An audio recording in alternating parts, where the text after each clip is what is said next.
So I am here with Miss Veronica Jane. We're making deliveries for Kapit Bisig. We have 5 deliveries to do today. And while we do these deliveries, we're going to talk about Veronica's political stance. So earlier you said you consider yourself more of a lefty than a liberal. Can you clarify that? Okay. Trudeau is very much a centrist liberal guy. Like, he likes to please both sides. In a sense, he likes to please the conservatives with their like pipelines and like there's like conservative policies, and then at the same time like there are the NDPs who talks about like, but how about the students who's like left behind by your serve, this and that. So I am my political stance is basically for people who are left behind, people who are not considered making policies. I like in my email, my signature email at the very back is basically nothing about us without us is for us. If we don't have representation, it's not for us. And if it's just someone made for us, it's not for us, because our experience we're not put in there. I consider myself more of a leftist because I guess I have a very like radical progressive stance. Like, how is it that it's our fault that we're starving? Like, the government should be providing a minimum of like basic what do you call it? Like minimum basic things so that we can survive, as in a regular, right? And we can enjoy our life, because what's the point of living in here? Like, we didn't ask to be born just for us to survive on the daily. Politics aside, you came in this world, you want to enjoy this world, you want to enjoy what this other countries like has to offer, you want to talk to other people, you want to understand what their language, their history, you want to be able to enjoy that type of humanity from other people. Not working minimum job just so that you can have a roof over your head type of thing. I feel like we are deeply into like capitalism, in the sense that like everything is commodified. All of our need is commodified. You are feeling depressed? Sure, go get yourself a therapist. That will just cost you 150 though, right? And if you're depressed, then you're less likely to be more motivated to go to work, right? All of those things is connected. Like, you feel bad, you feel guilty for not working because then you won't be earning money. Your time is again commodified. Like I said, I don't blame our family for instilling on us that we need to have certain diplomas to be able to have a safety net. And that's a very good way of, telling your kids in order to survive, but you have to find the intention from that one. They want you to survive first before you enjoy life, right? And that I feel like that's not cool. And it's not fair, because here we're all immigrants, right? So like, let's say the OG immigrants, like the French Canadian, right? They came in here looking for good opportunities that they didn't have back in their homeland France, right? It's the same thing for us, but how are we seen different? There shouldn't be anyone undesirable in this world. We all need to have an equal footing on how to enjoy this world. So for me, this politics impede us to actually have fun. That's what bottom line is. That's what I'm coming from. Like, this capitalism thing, us needing to work because we need to survive, because you have to eat and such. There's also a lot of people who's living on welfare, and I think they're pretty satisfied. That's the thing. Another politics of that, they're taking out that welfare policy, right? Oh. Well, there's like, for example, in the States, the argument about welfare policy is the fact that, it's the illegals who's benefiting from this. But do you not know the Appalachians region, the community there? The way that the social policy, for example, in the States were created because they wanted to have people, like less people poor. They wanted to like give them an edge to, for example, survive, and we didn't have that. Like, that was taken away from us, or like that's being taken away from a bunch of like BIPOC people. But initially it was also made for you, right? Like, for example, setting aside like being an immigrant or such, this was initially made for like the white people who are suffering, and then your government recognized that, oh my god, my own people like are suffering, let me implement social policies, right? In order for them to have a little bit of help to get started. And then once they got started, they move on from having their own life, and then of course other people who's wanting to get started are now like, you know, benefiting from this social policy. But the fact that those people who are benefiting from those social policies are mostly like people of color now, and that's why they want to take it out. That us and them thing, it's a very political thing, and there should not be us and them, there should just be us. Right.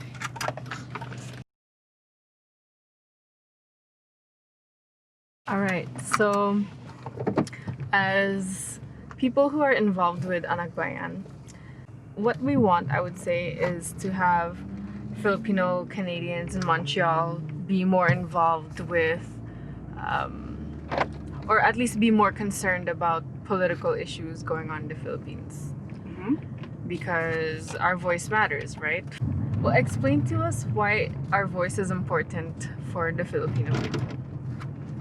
Because I would argue, like, for example, like I told you the other day, I felt like I'm coming from a privileged place to be telling Filipino people what's good or what's wrong for their country. But what you also argued was, or what other people argued to me was, if I'm fighting for human rights here, it would be hypocritical for me to not fight for human rights over there. Honestly, when people says that to me, first of all, I applaud them for acknowledging their privilege. I guess I wasn't in that same state either. When in my head, I'm like, hey, you know what? They want to kill each other, just freaking kill each other, right? And again, I put the importance of like, it doesn't need to be your permanent opinion either, right? But why it's important for like the diaspora outside the Philippines is the fact that the whole reason why we left was because we are not getting the right representation, the right like the politics there does not give us a future.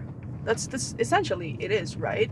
When people say, oh yeah, we immigrated because my mom, you know, like my parents are looking for a better opportunity. The reason why is that there is no more opportunity in the Philippines, and if we keep on letting our home country deteriorate, Philippines is not going to be there anymore.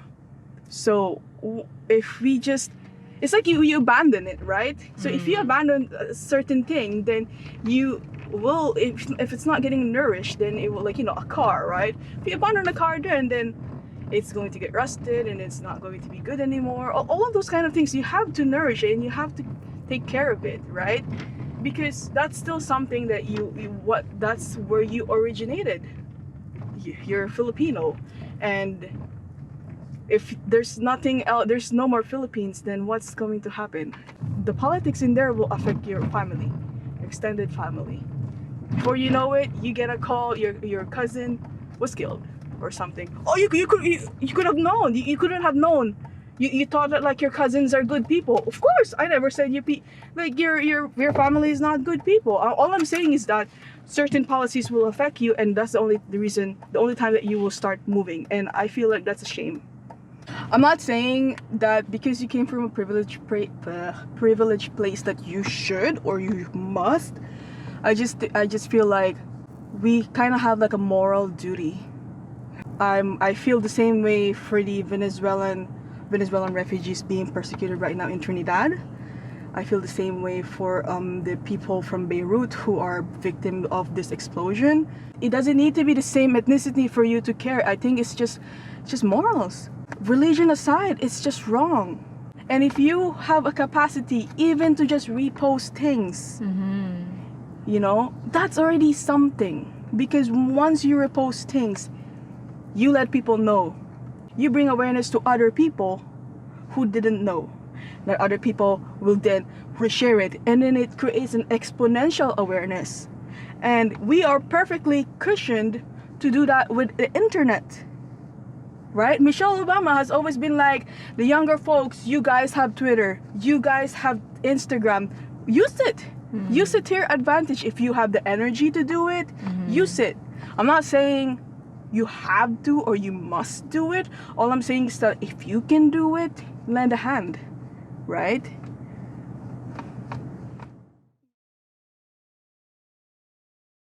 While we wait for Miss Veronica to come back from her delivery, I just want to make a shout out to my cousin Charmaine Villegas for this Sinigang Gang shirt. Gang gang. Why are there a lot of Duterte supporters? Oh, I can use myself as an example already, just to put myself in the hot seat, because not everyone is perfect, right? I have grew up there. I'm 25 years old now, and I came here when I was 11. Let's say we were very comfortable with, like, in terms of like finance wise and such. Like, I had a good quality, like I had a good enfance, and I've never been to like the slums area where people are heavily affected. So in my head I'm just like, yeah, well, because they're a bunch of lazy people. All they do is anak ng anak. Then they can't even take care of their own kids. It's their fault, right? So that's what I said. Like, people lack discipline, right? And you need discipline. And Daddy Digong was supposed to be the one who's supposed to instill discipline to everyone. Kamay na bakal, right? And I said, that's it. Then we will have discipline now, because we need to instill fear for these people because they lack discipline. And that was me being that was me being naive. Because if you study closely, why do they keep on having kids? Anak ng anak, why? Right? Because there's no jobs? There is, how do you call it? There's no sex ed. Well, it's not illegal, but there's no sex ed, because that's against God's teachings, right? Again, I don't want to put an attack on our religion, but you need to understand that it's not this poor people's problem, not their fault either. They are just born into this type of cycle, and they're fighting really hard to get out of this cycle. So, that's why it keeps on happening. What can we do as people who are not part of this community? We can uplift them. We can give them opportunity. We can redistribute our wealth to them, so they can have a chance to go up with us. So that's why it's important. And there are a lot of pro-Duterte because they think that it will instill discipline in the Philippines. People will get their shit together. Filipino, we have like this very communitarianism type of like living. Like, I grew up in a like middle class but still like a very small area, like where everyone still knows each other. Like, I get to have dinner from like neighbors and such. Everyone knows each other, and we have that. But when it comes to people who are not part of that type of community, we just turn our back to them. But that's kind of unfortunate, because we have to give them a chance too. We have to give them a like fighting chance to get out of this poverty. And how can we do that? We listen to them. Listen, what do they want? They want job. It's not as if they want to lazy around. They do want to work. They want to work. They don't want to keep on asking the government for help. You can't fish for people. You have to teach them how to fish. Because if you keep on fishing for people, they will become dependent on you. When they become dependent on you, that's ground for power, like abuse of power. Because now you have power over them, and that's what's been happening. Who in their right mind would ask for poverty? Who? When people say that, I always attack them, being like, you're coming from a privileged perspective. Like, reflect on that. Inform yourself, because no one asked for this type of thing. They were born into that, and people on top of that class structure are keeping that type of structure because they're benefiting from it. I get to benefit from these poor people because then I get to hire them as my kasambahay with minimum wage. Then I get to work on my art. I get to work as like a professional and such. And that's how they keep you low. And what you keep on working in order for you to survive, right? So you won't be able to participate in the political activities. You're too busy. We need to improve the people, the state itself in there, the state of the country, the state of the city. We need to improve the places in there so we wouldn't have a brain dead. Because when we have a brain dead, people use their intelligence to their greediness. right? I am smart. I can take advantage of these people. Mm-hmm. You could have taken your wisdom of yours to lift up your people, but no, you ended up stepping on them, so you get to go high up. I think we should just be involved in politics in general. Like, sure, fine. If you don't want to be involved in the politics in the Philippines, it's okay. Like, I'm not going to force you to do that. But guess what? Your landlord cares about the politics happening, for example, here. Like, your neighbor cares about that. Your teachers cares about that. They have to ensure that they have certain protections. You're a professional. You need to make sure that certain policies will not affect you negatively. You know, those kind of things. But if we keep on being like pushover and not participate, then you will never have that life that you wanted because you left the Philippines. And for us, we have this mentality of like, it's okay. Okay lang yan, mas okay kaysa sa Pilipinas. Mas maganda na dito. Even if you're being mistreated, you're still going to be like, it's better than the Philippines. Sure, fine. But we can make it the best. We can make it our house. We can make this our home. But we don't want to because we assimilated it before. We assimilated instead of actually demanding for what our interests are. We're also part of this country. We are entitled to this kind of thing. So why are we not demanding for this, right? You don't care, and they love it that you don't care. Because then you won't demand for a better wage. You won't demand for a better hours. You were born in here, this is yours. This is our country to nourish, but we're not doing it because we don't see it as our country. And that's unfortunate. Canada, Montreal, Quebec has so much to offer. And I don't want to move out of like Montreal, but people are moving out of Montreal or moving to other cities because they don't have space in here. So we should create space for them. And since we don't have spaces in here, we can do something right now for the future generations. A lot of people here still feel like we're the outsiders. Yeah. What can we do for them not to feel outsider? What can we do for our community to think of Montreal as a place where, did you go to the old port? We went to the old port. Not like, oh, I was busy working with my amo, this and that. Again, I'm not saying it's a bad thing, but I want them to enjoy this city. This city has so much to offer. This is so much arts around, but they don't have that time to appreciate it because of their innate survivability. If I take this weekend off, then I will lose $500. Then that would mean that I won't be able to save up. Their survival preoccupies too much of their minds to be able to appreciate If things. I were to participate in the politics, then that would mean then I would be stressed out. I would piss me off. I would burn out. Those type of things. So sometimes you have to put yourself first. And that's what I always tell people. Okay lang yan kesa wala. But are you happy? Are you like, is your work is hurting you, right? Like, it's giving you back pain. Yeah, but I have to, like, I'm saying again, you and I are both privileged, and we can just be like, I want to take a break, type of thing. But our kababayans cannot. They have to send back money home. Why are they sending money back home? Because there's no job in the Philippines. Why is there's no job in the Philippines? Because the foreign investors are putting in their money, and the money is going to them. It's not circulating to us. It's circulating to their bank directly. We can create our own mini community. We can create our own mini economy, and we're already doing that. We have like small like mini restaurants, Filipino restaurants. We're doing it. But what happened is that when we go to these restaurants, we started comparing it. Ay, yeah, ang mahal naman. Like my mom's cooking is way better. No, it's not that. It's supporting local. Yeah. You want to distribute the money to your people, to this type of community who's struggling. If you have the money to do it, go for it.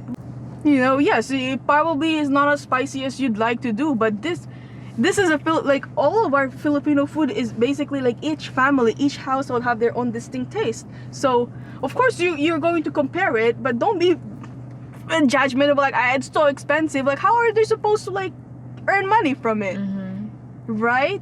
Stop with it. Stop with like, I could have made this better. No, you came in here because you're curious and you want to see your fellow kababayans, and then you started criticizing this kind of things, and that's the reason why we're not progressing enough, because instead of lifting people up, we put them down. Little things, instead of like lifting people up, we kind of like put them down. Like, no, I thought you said proud to be Filipino, proud to be Pinoy. I want you to genuinely be proud, and let me know why you're so proud of it, right? And not, I feel like I think it's because of my personality of being like kind of like aggressive in a sense, but like what I really dislike about our community is the crab mentality. You should be hyping people up. Someone graduated, let's do, like, we like to party, right? We always celebrate so many things. You got your car, even if it's 2000, 20 years old, yo, let's go celebrate that shit, right? I think that it needs to be a wake-up call for a lot of people. Stop with putting them down, and start lifting them up, right? Why not? Well, why freaking not? I wish for people, for everyone else, not just the Filipino people, but for everyone whoever is watching this as well, to be able to have a very solidified sense of self. Being very philosophical, but if you know who you are and you're secure to who you are, your identity, sexuality, and everything, your political views, that oozes out and that generates people and that motivates people. You know, this is a masus. I didn't know we can do that. I want to be a masus too, right? Our community, our Filipino culture, we do a lot of hilot, and our type of hilot is different, and we don't have it here. And that's what I'm saying when I say we should plant our seeds in here too, because we're here, whether you like it or not. And there's a lot of people who go to the Philippines for hilot. There you go. So might as well offer it here. Why? You can have an infusion of Montrealese, Filipinoise, hilot. Why? We can do that here. LA has been doing it. They have LA, the diasporic is so big. They have so much infusion. We don't have it in here. How is that? Because we don't wanna. We are, again, perpetually, eternally visitors in this type of country where you pay your taxes, where they take money for you, you paid for these roads and such. Everything here is also ours. This is a social contract.